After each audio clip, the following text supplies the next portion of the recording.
we go. Guys, I just love the Headshot Intensive.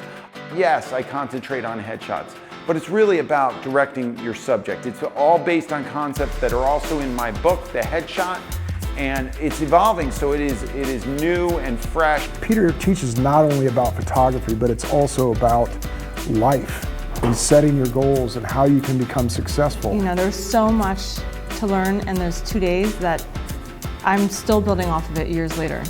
It's like having a new pair of glasses on, like where you've sort of been seeing a little bit fuzzy, and then there's like a sense of clarity that... The reason why I do this is really so that when you stand behind your camera and there is a person in front of it, you're a more confident photographer.